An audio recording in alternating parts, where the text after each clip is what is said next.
Good morning, everybody. It's Friday. It's almost Shabbos. It's a beautiful day, and I hope everybody will join us for Shabbat at L'chaim Center. The first Shabbos, we will be welcoming the Levi family.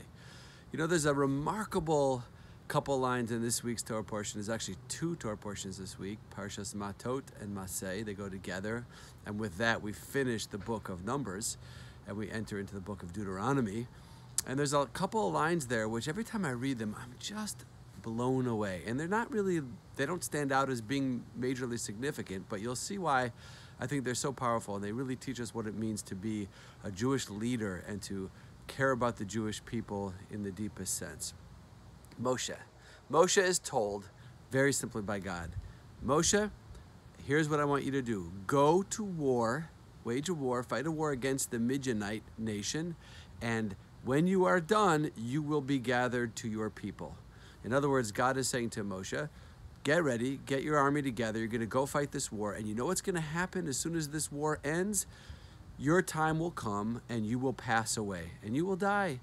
And that's what God tells Moshe. Now, if I'm Moshe, you know what I'm going to do?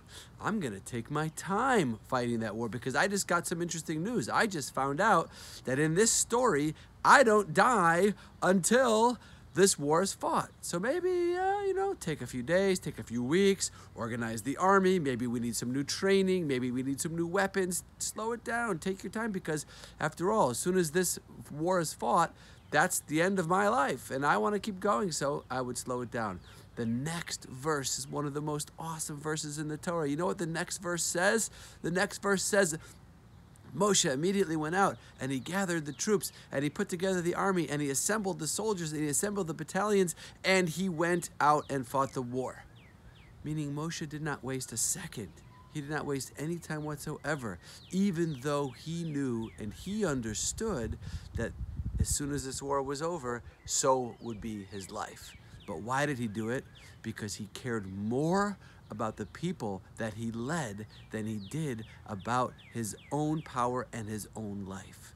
And he understood that the sooner they fought this war, the sooner the Jewish people would be able to fulfill their destiny and enter into the land of Israel and become the nation that they were chosen to be in the land where it was meant to happen. And he didn't want his precious nation of Am Yisrael to have to miss out on that for one moment more than necessary. So he immediately followed Hashem's orders and he immediately fought the war, and immediately afterwards Moshe's life will come to an end.